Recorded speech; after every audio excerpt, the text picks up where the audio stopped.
তো আমার ধর্মীয় অনুভূতিতে আঘাত দেবার পরেও একদল বুদ্ধিজীবী তাদের পক্ষ নিয়ে ওকালতি করতেছে। কি যুক্তিতে জানেন? হুজুর বাউলরা তো অভিনয় করে, বহস করে, বহস। আপনারাও তো বহস করেন, তর্ক বিতর্ক করে, প্রশ্ন উত্তর করে, ওরাও মুসলমান। আমি বলি, ওরে নাস্তিকের বাচ্চারা, তোমরা আমাদের বোকা মনে করো। আমি নিজে শতাধিক টেলিভিশন টক শোতে অংশগ্রহণ করেছি। আমাদের ছেলেরা বহস মুবাহাসা করে, মুনাজারা করে, বিতর্ক করে। জাতীয় পর্যায়ে বিতর্ক অনুষ্ঠান আয়োজিত হয়। আমাকে বলো, রে নাস্তিকের দলের, আমাকে বলো, কোন বিতর্কে, কোন প্রশ্ন উত্তরে এক পক্ষ আরেক পক্ষকে কটূক্তি করতে পারে কি? অশ্লীল শব্দ ব্যবহার করতে পারে? নিকৃষ্ট শব্দ ব্যবহার করতে পারে? মিথ্যা তথ্য দিতে পারে? পারে না।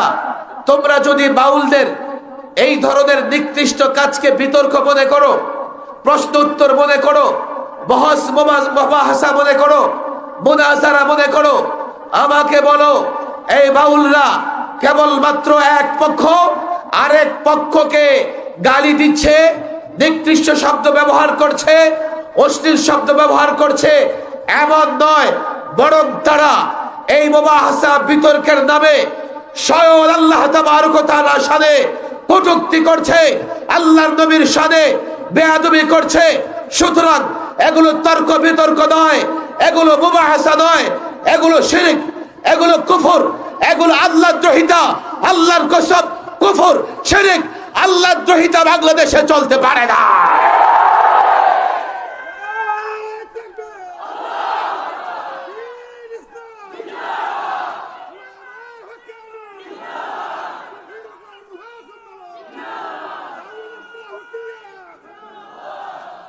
গত দুদিন ধরে নানা জায়গায় জনগণ তাদের প্রতিরোধ করতেছে, প্রতিহত করতেছে। এগুলো সামনে এনে বলতেছে, এগুলো বন্ধ করেন, বন্ধ করেন। একবারও বলতেছে না বাউলদেরকে তোমরা কটূক্তি করেছো, ক্ষমা চাও। একবার ওই বুদ্ধিজীবীরা বলে না। আমি বলি, রাজবাড়িতে নুরা পাগলার লাশ কবর থেকে তুলে এলাকার যুবকেরা রাস্তায় ফেলে আগুনে পড়ে ছাই করে, এরপরে ফায়ার সার্ভিস এনে ওয়াশ করে ফেলেছে। তার পোড়া লাশের চিহ্ন ছাই পর্যন্ত বাকি নাই। মিডিয়া আমাকে প্রশ্ন করে, হুজুর, এই যে নুরা পাগলার লাশটা আগুনে পোড়াইলো, জায়েজ আছে কি? রাজবাড়ির নুরা পাগলার ঘটনা শোনেন না আপনারা? আমি বললাম, মিস্টার সাংবাদিক সাহেব, তুমি আগে কোথায় ছিলা? এই নুরা পাগলার উম্মতেরা, তার অনুসারীরা যখন তার কবরের উপরে কাবা বানাইলো, কাবা বানাইয়া তাওয়াফ করলো, তখন তো তুমি জিজ্ঞেস করলে না যে কবরের উপরে কাবা বানাইয়া তাওয়াফ করা জায়েজ আছে কিনা? তখন তো তুমি জিজ্ঞেস করলা না। তার অনুসারীরা যখন এই গাঞ্জাখোর ইয়াবাখোর নুরা পাগলার কবরের উপরে কাবা বানায়া তাওয়াফ করতেছিল, এলাকার লোকেরা আলেমদের ধরলো, আলেমদের জিজ্ঞেস করলো, এগুলো কি হচ্ছে? আমি একজন মুসলমান, আমি এগুলো বরদাস্ত করতে পারবো না। আলেমরা শান্তিপ্রিয়, তারা বলল, চলো মিছিল করি, মিটিং করি, স্মারকলিপি দেই। তাই করলো। উপজেলায় গিয়ে স্মারকলিপি দিল, জেলা পর্যায়ে গিয়ে স্মারকলিপি দিল। প্রশাসন কথা শোনে নাই, উপজেলা অফিসাররা কথা শোনে নাই। আলেমরা মিছিল মিটিং করে ক্ষান্ত হয়ে গেছে। যুবক, সাধারণ মুসলমান, তার ঈমান কারো কাছে বন্ধক রাখে নাই। কোন আলেম যদি মনে করে যে আমি বললেই মানুষ ঈমানের পক্ষে কথা বলবে, আর আমি চুপ থাকলে মানুষ ইমানের পক্ষে কথা বলবে না, ভুল। বরং কোন আলেম যদি সাদাকে সাদা বলতে না পারে, কালোকে কালো বলতে না পারে, ন্যায়কে ন্যায় বলতে না পারে, অন্যায়কে অন্যায় বলতে না পারে, ফেসিবাদকে ফেসিবাদ বলতে না পারে, জালেমকে জালেম বলতে না পারে, জনগণ সেই আলেমকে ছেড়ে দেবে, আলেমকে প্রত্যাখ্যান করবে। দেশের মানুষ কোন আলেমের কাছে ঈমান বন্ধক রাখে নাই,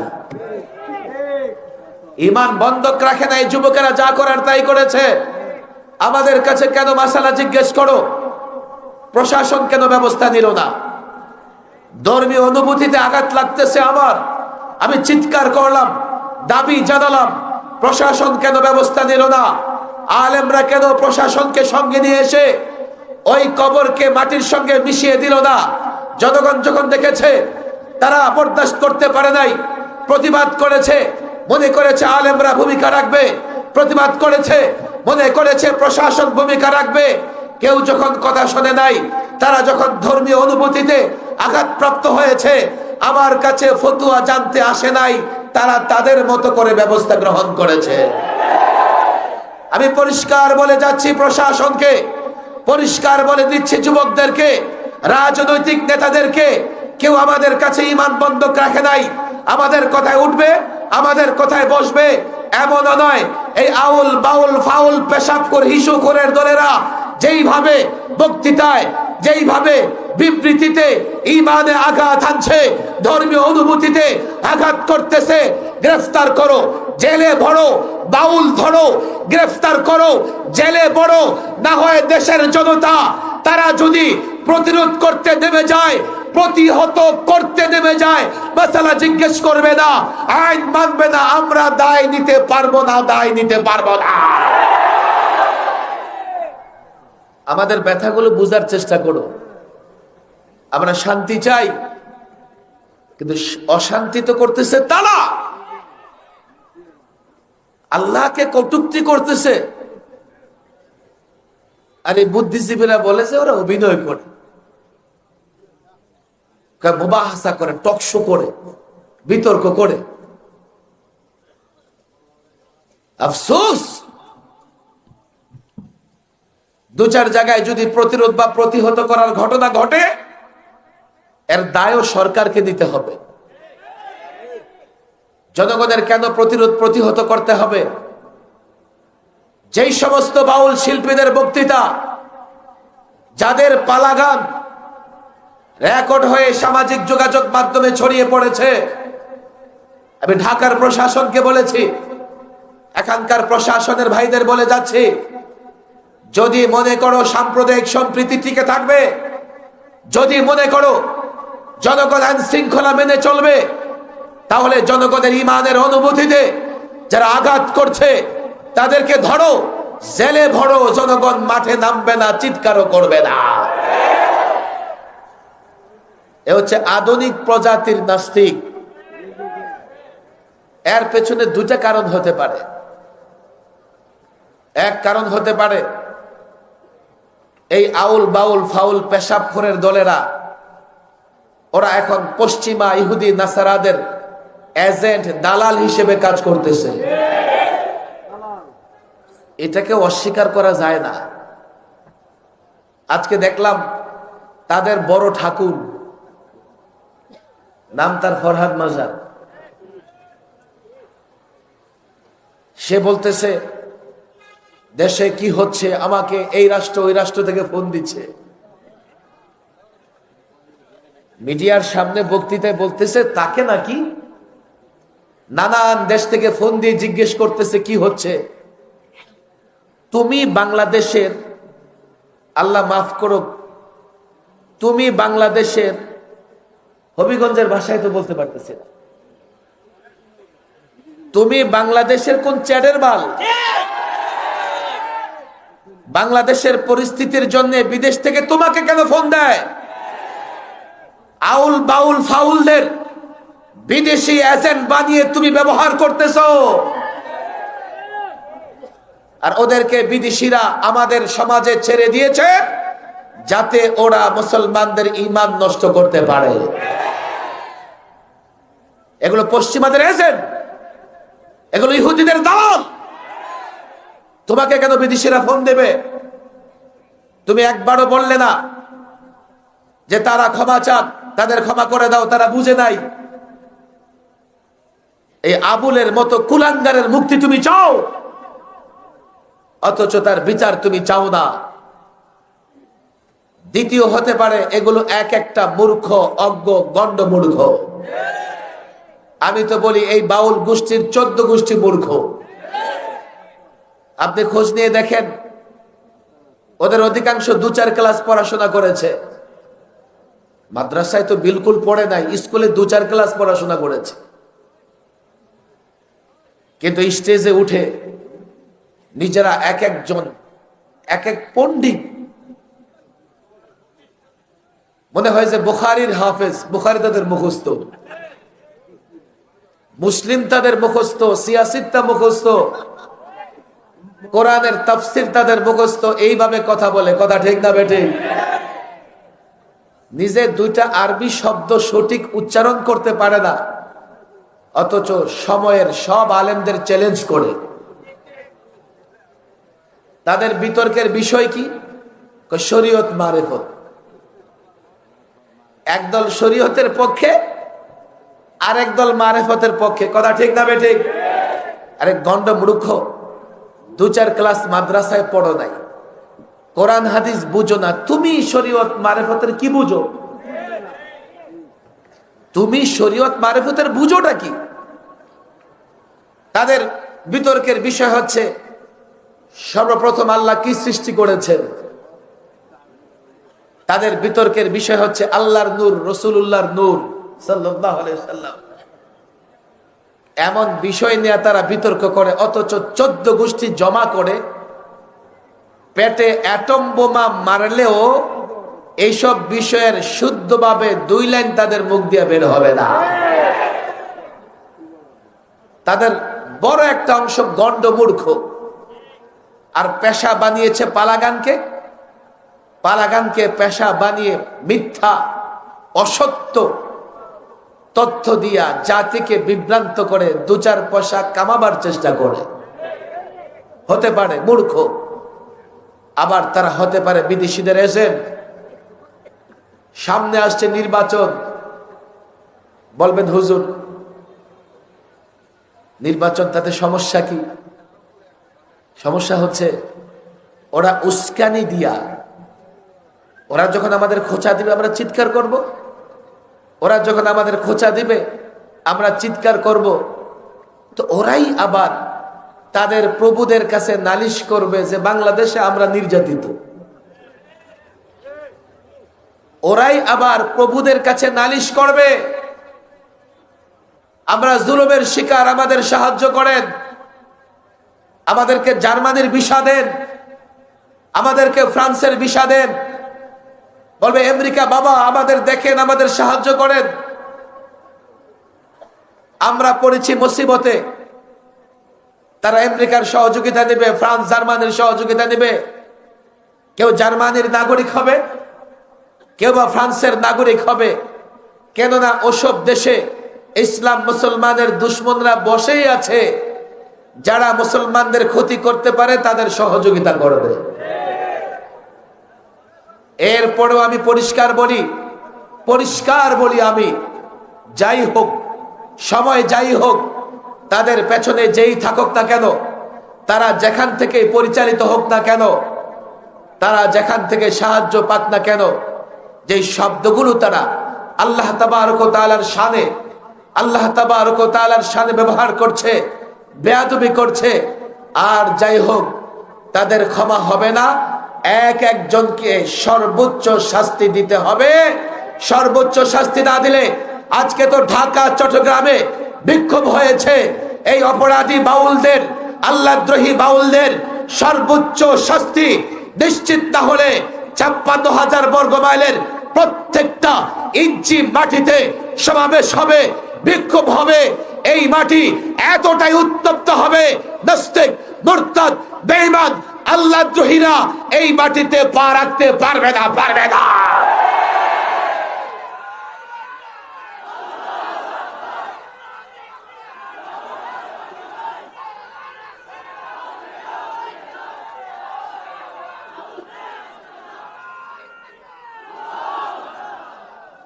আমি মূল আলোচনায় বলেছিলাম, দেখেন আমার মূল আলোচনা মনে রাখবার চেষ্টা করবেন। একদল সরাসরি ইসলামকে অস্বীকার করে, আরেক দল ইসলাম কোরআন সুন্নাহ মানার ঘোষণা দেয়, কিন্তু আহলুস সুন্নাহ ওয়াল জামাতের ব্যাখ্যা গ্রহণ করে না। তারা নিজেদের স্বার্থে, দলীয় স্বার্থে একটা বিকৃত ব্যাখ্যা পছন্দ করে সেটা গ্রহণ করে। আমি তাদেরকে বলি, ওরা আধুনিক প্রজাতির নাস্তিক। মুখে তো ইসলাম স্বীকার করে, কিন্তু কার্যত ইসলামের অনেক বিধানগুলোকে তারা অস্বীকার করে এবং কোরআনে কারিমের আয়াতগুলো বিকৃত করে। এটাকে বলে ইলহাদ। যে আল্লাহ তাবারক ওয়া তাআলা সূরা হামিম সাজদা বা সূরা ফুসসিলাত, এই সূরার 40 নম্বর আয়াতে আল্লাহ পরিষ্কার বলে দিয়েছেন, ইন্নাল্লাযীনা ইউলহিদুনা ফি আয়াতিনা, যারা আমার আয়াতে ইলহাদ করে, আয়াত থেকে বিকৃত অর্থ গ্রহণ করে, লা ইয়াখফাউনা আলাইনা, লা ইয়াখফাউনা আলাইনা, তাদের এই কর্মকাণ্ড গোপন নয় আমার কাছে। তাতে বোঝা গেল যারা মুখে ইসলাম বলে আর কাজে কর্মে আহলুস সুন্নাহ ওয়াল জামাতের বাইরে গিয়ে, সরে গিয়ে বিকৃত কোনো অর্থ গ্রহণ করে, ওরা ওদের কাজকে গোপন রাখতে চায়, গোপন রাখতে চায়। আর আল্লাহ বলতেছে লা ইয়াখফাউনা আলাইনা, তাদের এই কর্মকাণ্ড আমার কাছে গোপন নয়। বুঝবার চেষ্টা করেন কেন তারা গোপন রাখতে চায়। এর ব্যাখ্যা বিশ্লেষণ আপনারা বুঝে গেছেন। তারা যদি তাদের কুফর এবং শিরিক গোপন রাখতে পারে, তাহলে সহজেই মুসলমানদের ধোঁকা দিতে পারবে। কথা ঠিক না ঠিক? কিন্তু আল্লাহর কাছে সেটা গোপন নয়। এই জন্যই আল্লাহ মাঝে মধ্যে তাদের কুফর এবং শিরিককে প্রকাশ করে দেন। কেন প্রকাশ করে দেন? যাতে সাধারণ মানুষের ঈমান হেফাজত হয়। কাদিয়ানীদের এমন একটা মিশন আছে, তারা প্রকৃতপক্ষে মুমিন মুসলিম না, কিন্তু মসজিদ বানায় মুসলমানদের মতো, নামাজ পড়ার দাবি করে, রোজা রাখার দাবি করে। তারা তাদের কুফর শিরিককে গোপন রাখে। আল্লাহ আমাদের সামনে প্রকাশ করে দিয়েছেন, পুরা ওলামায়ে কেরাম ঐক্যমত এই কথার উপরে, কাদিয়ানীরা অমুসলিম, তারা কাফের। নতুন আরেকটা বাউল দেখেন, এতদিন আমরা এই ফাউলদের নিয়ে কোনো কথাই বলি নাই। ফাউলরা কি করে আমরা জানতামও না। আমরা কোনোদিন ফাউলদের প্রোগ্রামেও যাই না, ফাউলদের দাওয়াতও দেই না। আল্লাহ আমাদের উপর এহসান করেছেন। না হলে এই ফাউলরা, বাউলরা, পেশাব করের দলেরা, আরে তোমাদের পেশাব খেতে মন চায় তো বাংলাদেশে কেন, প্রতিবেশী দেশে চলে যাও। এদেশে তো কেউ পেশাব খায় না। আমাদের প্রতিবেশী দেশে সকাল হলেই ওরা ওদের মায়েদের পেছনে পেছনে দৌড়ায় পেশাব খাওয়ার জন্য। ওদের গু মাতার পেছনে দৌড়ায় পেশাব খাওয়ার জন্য। পেশাব খেতে মন চাইলে ও দেশে যাও, বাংলাদেশ কেন নাপাক করতেছো? ওরা 56,000 বর্গমাইল নাপাক করে রেখেছে। আফসোস, আল্লাহ আমাদের উপর দয়া করেছেন। এই পরিসংখ্যান বড় ভয়াবহ। ওদের এই নাপাক পেশাব করার, হিসু করার সবচাইতে বড় পছন্দনীয় জায়গা হচ্ছে মাজার আর উরুস। আর সেখানে ওদের এনার্জি, চালিকা শক্তি হচ্ছে ইয়াবার গাঞ্জা। আমি আশ্চর্য হয়ে গেছি, এই আবুলের পক্ষে গাঞ্জাখোর, মাজার পূজারী, কবর পূজারীরাও নেমে গেছে। পেছনের ইতিহাস টানলে দেখা যায়, একবার এক মাজার পূজারী গ্রেফতার হয়েছিল।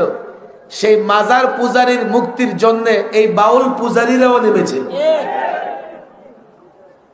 যদি এই বাউলদের আস্তানা হয়ে থাকে উরুস আর মাজার, বাংলাদেশে একটা পরিসংখ্যানে দেখা গেছে প্রায় 52,000 মাজার আছে, 52,000 উরুস হয়। আর এই উরুসে যা আমার যুবকেরা সেখানে গেলে নারীদের নাচ দেখা যায়, সেখানে গেলে ইয়াবা গাঞ্জা পাওয়া যায়। আমি বুঝি না আমার দেশের আইন শৃঙ্খলা বাহিনী কি করে উরুসের অনুমতি দেয়, আমার দেশের সরকারেরা কি করে মাজার আর উরুসের পক্ষে কথা বলে। কেন জানেন? 52,000 উরুস বা মাজার যেখানে আছে আপনি তালাশ করে দেখেন 99.99টা উরুস এবং মাজারে গাঞ্জার আসর বসে, ইয়াবার আসর বসে। আমার দেশের আইনে এটা নিষিদ্ধ, গাঞ্জা নিষিদ্ধ, ইয়াবা নিষিদ্ধ, ফেন্সিডিল নিষিদ্ধ, মাদক নিষিদ্ধ। তাহলে যেই অনুষ্ঠানে প্রকাশ্যে মাদক সেবন করা যায়, ইয়াবা সেবন করা যায়, গাঞ্জা সেবন করা যায়, ওই অনুষ্ঠান, ওই উরুস, ওই মাজার পূজার অনুমতি বাংলাদেশের আইনে কোন প্রশাসন দিতে পারে না, দেওয়ার অনুমতি নাই। আমাদেরকে আইন তোমরা শেখাও, যাও তালাশ করে দেখো প্রত্যেকটা মাজারে, প্রত্যেকটা উরুসে গাঞ্জার আসর জমে, নারী পুরুষ অবাধ মেলামেশা করে। এগুলো প্রচলিত আইনেও নিষিদ্ধ। জুলাই আগস্টের পরে দেশ স্বাধীন হয়েছে, একটা পরিবর্তন হয়েছে। পরিষ্কার বলি দেই, আগেও উরুস করতে অনুমতি লাগতো না, কিন্তু মাহফিল করলে অনুমতি ছাড়া দেওয়া হতো না। পরিবর্তিত বাংলাদেশের প্রশাসনকে বলি, অনুরোধ জানিয়ে যাই, এই মাজার আর উরুসে কোথাও যেন মাদক আর ইয়াবা গাঞ্জা না থাকে। হয়তো গাঞ্জাগুলো বন্ধ করেন, নাহলে এক একটা মাজার মাটির সঙ্গে মিশাইয়া দেন, যাতে সেখানে গাঞ্জা ইয়াবা খাওয়া কিংবা বাউলরা হিসু করে নাপাক করতে না পারে। বড় কঠিন বিষয় এটা। যদি মুসলমান হয়ে থাকো, প্রকাশ্যে কোরআন সুন্নাহ মানার ঘোষণা দিচ্ছ, এখন কোরআন সুন্নাহর ব্যাখ্যা আহলুস সুন্নাহ ওয়াল জামাত যেভাবে করেছে, ব্যাখ্যাটা তোমাদের সেভাবেই করতে হবে। যদি না বুঝো তাহলে আলেমদের শরণাপন্ন হও, লজ্জা কিসের?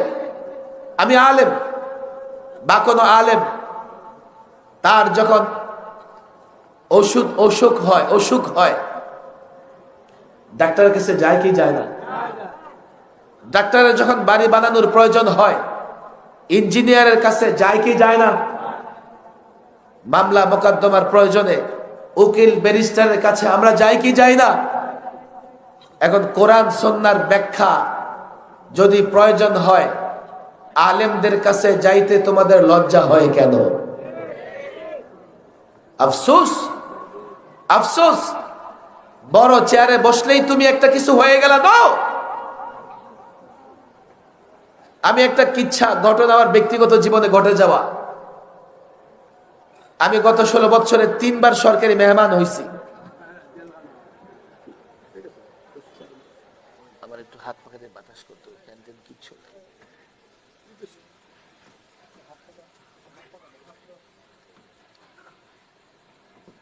আপনাদের কষ্ট হইতেছে? 3 বার সরকারি মেহমান ছিলাম। মাশাআল্লাহ, খুব যথেষ্ট মেহমানদারি করছি। শেষবার 21-এ যখন মেহমান হই, বিশেষ মেহমান খানা, রিমান্ডে ছিলাম প্রায় 2.5 মাস। দেখেন, আলেমরা যখন মেহমান খানায় যায়, জেলখানায় যায়, সেটা আর জেলখানা থাকে না, সেটা ইবাদত খানা হয়ে যায়।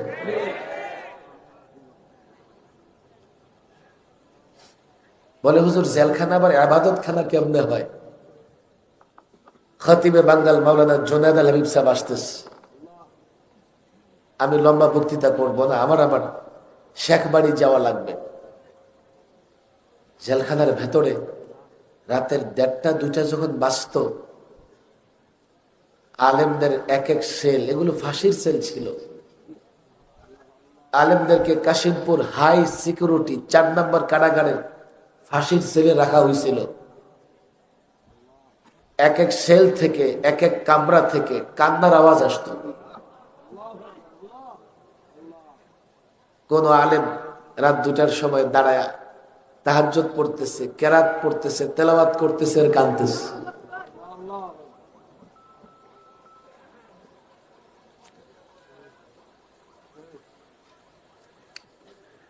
কি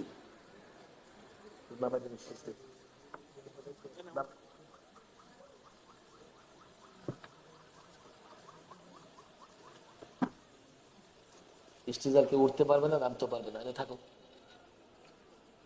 কাউকে উঠতে দিবে না, নামতে দিবে না।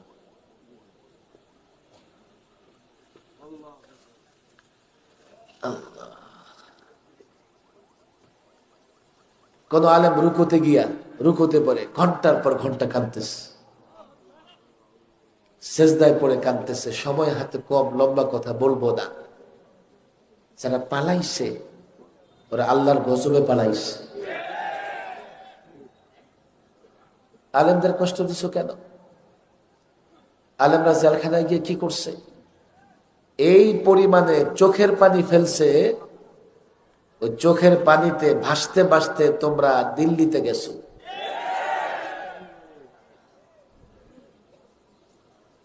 ছাত্ররা একটা উসিলা, তবে এই প্রজন্মের ছাত্ররা বড় সাহসী।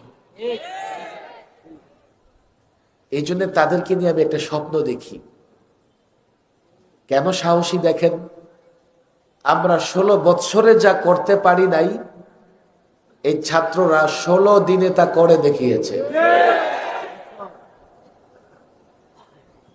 আমার এখনো অবাক লাগে। তখনই মনে হয়েছে এই ছাত্ররা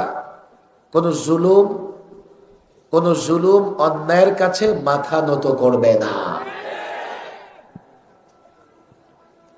আলেমদের জেলে পড়েছ, তোমাদের পরিণতি হয়েছে, তোমাদের পরিণতি তোমরাও দেখতেছো, জাতিও দেখতেছে। আলেমরা জেলখানায় গিয়ে ক্ষতিগ্রস্ত হয় নাই। একটা সময় মনে হয়েছে জেলখানায় থাকতে আর মনে হয় বের হতে পারবো না, আর মনে হয় তাফসিরও করতে পারবো না, ওয়াজও করতে পারবো না। আজকে আল্লাহ আমাদের জনগণের সামনে রেখে দিয়েছে, তারাই পালিয়ে যেতে বাধ্য হয়েছে। কথা ঠিক না বেঠিক? ক্ষতিও বাঙালি এসে গেছে। বসেন বসেন, চেয়ার দাও, চেয়ার দাও, চেয়ার দাও। বলতে বলতে বিদ্যুতের মধ্যে এসে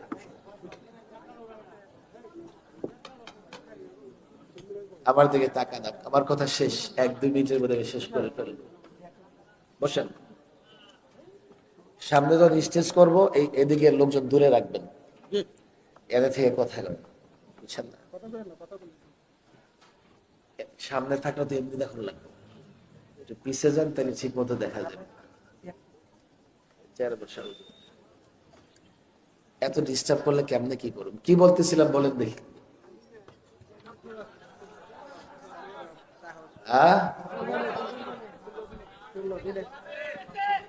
ছাত্র ওরা কি এদেশে আসে না গেছে না? থাকবে না সামনে? এই সাহসী ছাত্রদের কাছে আমাদের অনেক প্রত্যাশা। ওরা মাত্র ছাত্র, সামনে ওরা দেশ পরিচালনার দায়িত্ব নিবে। মাদারসে কওমিয়ার ছাত্র, মাদারসে দিনিয়ার ছাত্র, স্কুল কলেজ ইউনিভার্সিটির ছাত্র। একটা বড় প্রত্যাশা আমাদের আসে। এই জুলাই আগস্টের অভ্যুত্থানে শুধুমাত্র ফেসিবাদ পালিয়েছে, স্বৈরাচার পালিয়েছে, জালেম পালিয়েছে। আমরা চূড়ান্ত বিজয় অর্জন করতে পারি নাই। চূড়ান্ত বিজয় সেদিনই অর্জিত হবে। শুধুমাত্র তাফসীর মাহফিলে কোরআন নয়, এই কোরআন সংসদে থাকবে। চূড়ান্ত বিজয় সেদিনই হবে যেদিন কোরআন দ্বারা রাষ্ট্র পরিচালিত হবে। চূড়ান্ত বিজয় সেদিন হবে যেদিন কোন নাস্তিকের বাচ্চা কোরআন বিকৃত করতে পারবে না। চূড়ান্ত বিজয়ের জন্যই লড়াই করে যাচ্ছি আমরা। চূড়ান্ত বিজয়ী আমরা ইনশাআল্লাহ। এই প্রজন্মের হাত ধরেই চূড়ান্ত বিজয় আসবে ইনশাআল্লাহ। আল্লাহ তাবারক ওয়া তাআলা এই প্রজন্মের ছাত্র, এই প্রজন্মের যোদ্ধা বীর যারা, তাদের হেফাজত করুন। আর তাদেরকে আমরা বলি, তোমরা এটা বুঝো, তোমরা আমাদের কথাগুলো শোনো। এই নব্য প্রজাতির নাস্তিক যারা মুখে ইসলামের নাম নেয় কিংবা নিজেকে মুসলমান দাবি করে, কিন্তু কোরআন যা বলেছে সেটা তারা মানতে চায় না, ওরা নব্য প্রজাতির নাস্তিক। ওদের ব্যাপারেও তোমাদের সজাগ এবং সতর্ক থাকতে হবে। যাই হোক, খতিবে বাঙ্গাল মাওলানা জুনায়েদ আলম সাহেব চলে এসছেন। আমি মৌলিকভাবে কয়েকটা কথা বলেছি, আলোচনা চলবে মাশাআল্লাহ। এই মাহফিল তো ঐতিহ্যবাহী মাহফিল, 7 দিনের শেষ দিন। আমি আপনাদের কাছে এই আবেদন করে যাই, আজকে যখন শেষে আপনারা দোয়া করবেন, আমার জন্য দোয়া করবেন। এই দোয়া ভোটের দোয়া না, আমি এখানে দাঁড়াবো না, দাঁড়িয়েও থাকবো না। আমি আপনাদের কাছে দোয়া চাই। এখন একটা বড় কঠিন সময় পার করতে হচ্ছে, আর আমি এটা বিশ্বাস করি, সিরাতে মুস্তাকিম কিংবা সত্যিকার অর্থে মুমিন থাকতে হলে মৃত্যু পর্যন্ত লড়াই করতে হবে। লড়াইকে পরোয়া করি না, তারপরও ভয় লাগে, না জানি কোন সময় সিরাতে মুস্তাকিম কিংবা আকাবির আসলাফদের পথ থেকে বিচ্যুত হয়ে যায় কিনা। হযরত হাফিজ হুজুর রাহিমাহুল্লাহ যেই সূত্র ধরে কাজ করেছেন, লালবাগ জামিয়ার বাণী, আকাবিরদের অন্যতম আল্লামা শামসুল হক ফরিদপুরী যেই মানহাজ, যেই পদ্ধতিতে কাজ করেছেন, যেই পদ্ধতিতে কাজ করেছেন মুফতি দ্বীন মোহাম্মদ খান, মাওলানা হেদায়েতুল্লাহ সাহেব সহ সর্বশেষ আল্লামা মুফতি আমিন রাহিমাহুল্লাহ, এদেশে কোরআন সুন্নাহ প্রতিষ্ঠার জন্য, দ্বীন প্রতিষ্ঠার জন্য ত্যাগ এবং কুরবানির মন মানসিকতা নিয়ে যেই পদ্ধতিতে কাজ করছেন, আমরা সেই পদ্ধতিতে কাজ করে যাচ্ছি। সেই পদ্ধতিতে যেন কাজ করে যেতে পারি, দেশের মানুষের ঈমান, দেশের মানুষের আমল হেফাজতের জন্য যাতে অবিচল অটল পাহারাদারের ভূমিকা পালন করতে পারি, সেই জন্য দোয়া করবেন তো ইনশাআল্লাহ। আপনাদের কাছে দোয়া আছে। আমি আমার বক্তৃতা শেষ করছি। ওয়া মা তাওফীকি ইল্লা বিল্লাহ ওয়া মা